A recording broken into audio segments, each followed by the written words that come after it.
It was a fantastic 24 hours for the Denver Broncos after beating the Philadelphia Eagles 21-17 this last Week 5 matchup, and then the world came shattering down. All right, maybe that's a little bit hyperbolic, but Ben Powers is now out of the lineup until December. And we're going to talk on today's episode of the Broncos Breakdown all about what he was for this Denver Broncos offensive line and his replacements, and then we'll talk a little bit of good news towards the back half of the video. But Broncos country, if you want to show some love to your left guard, and I know you do me a favor and type those 74s down in the comment section. I should see as many 74s to show him some love to welcome him back in December.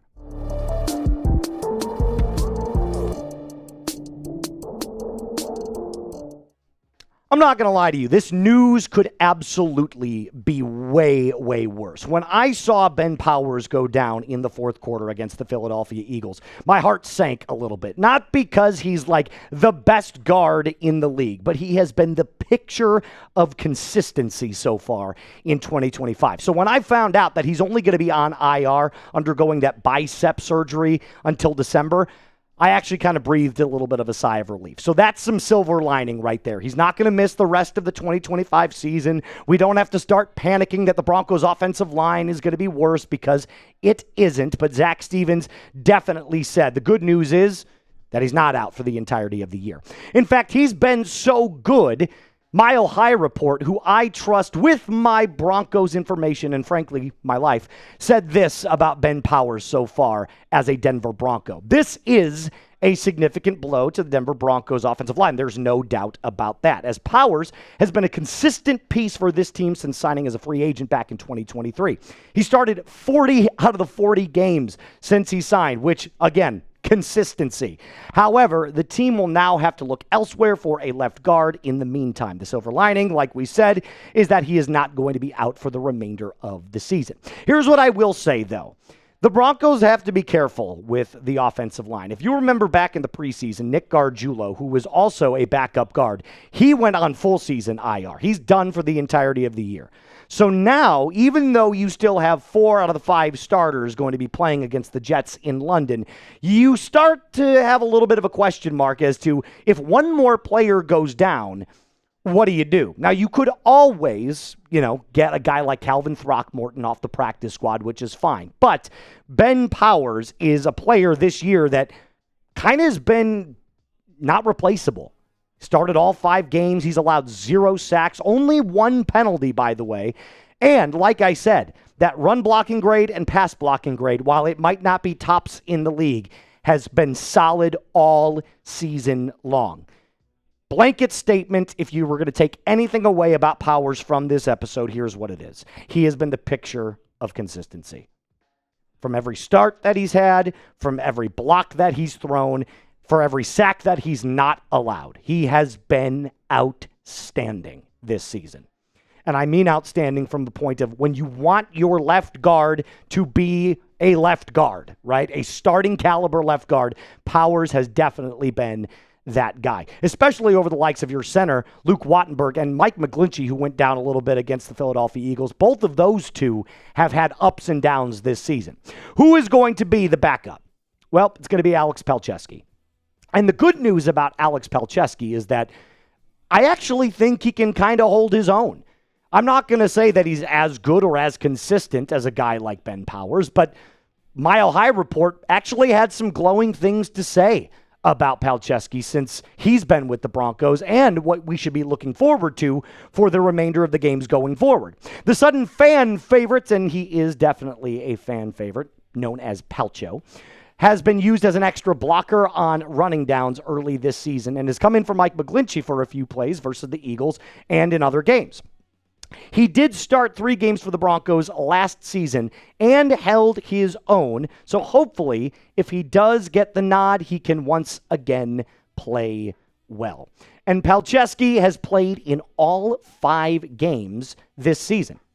interestingly enough. So it's not like you're getting a player that has not found time on the field whatsoever. He's played a full 62 snaps and has a run blocking grade of 60.2 and a pass blocking grade of 76.0. So his pass blocking this year, believe it or not, has also been better.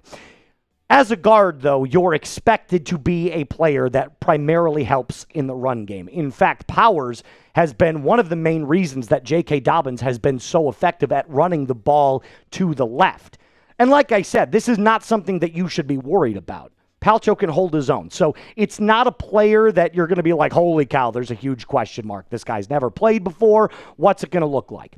I'm not going to say that it's going to be the exact same consistency, but I will say that in terms of all of the players that could step in for Ben Powers, I'm glad it's Palcho.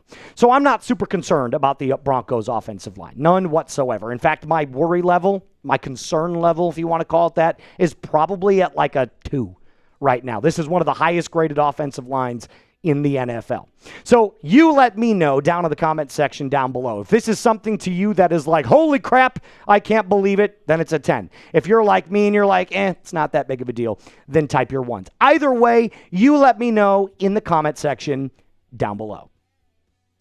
All right, coming up next, let's talk about some good news. We don't want to talk about all the crappy things that we just saw from that recent report. We want to focus on some good things. And believe me when I say this, we've got some great things to talk about when it comes to the AFC West, and we've also got some great things to talk about with Bo Nix. Now, before we do that, I have to give a major shout out to our friends over at Tushy.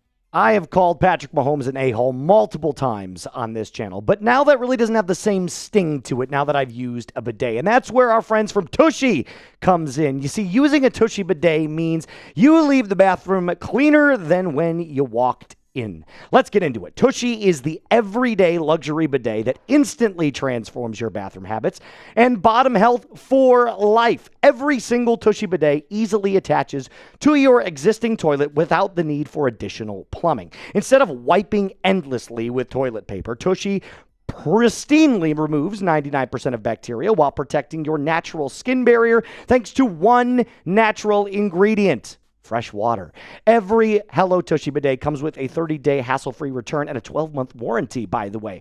Remember, a-hole isn't a dirty word if you wipe. For a limited time, our listeners get 10% off their first bidet order when you use code CHAT at checkout. That's 10% off your first bidet order at hellotushy.com with promo code CHAT. Use a better wiping system, and remember that Tushy is the place that sent you.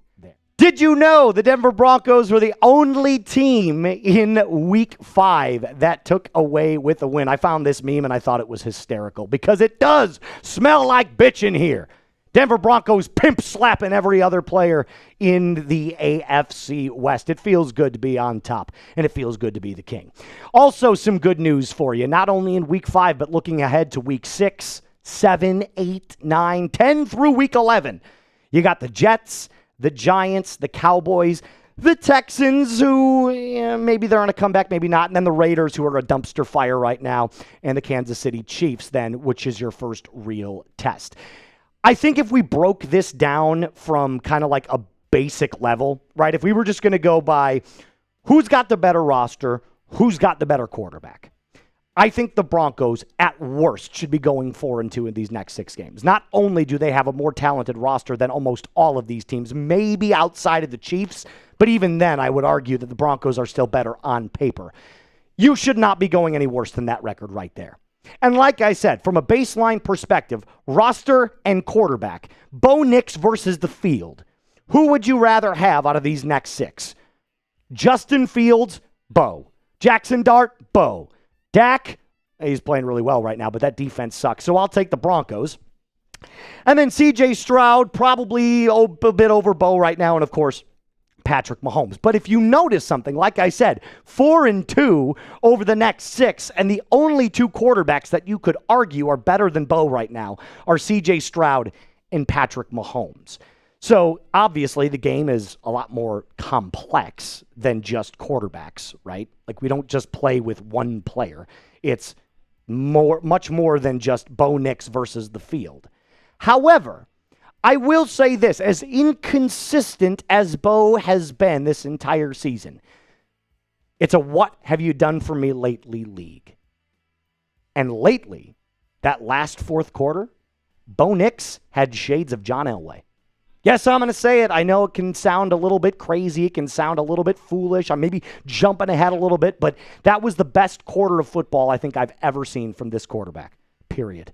I mean, it was outstanding. In the fourth quarter, he was 9 of 10 for 127 yards, 1 touchdown. He went 3 for 3 on scoring drives against the defending Super Bowl champions who were undefeated in the year 2025. And you mean to tell me that that was just a luck fluke into it? Give me a break.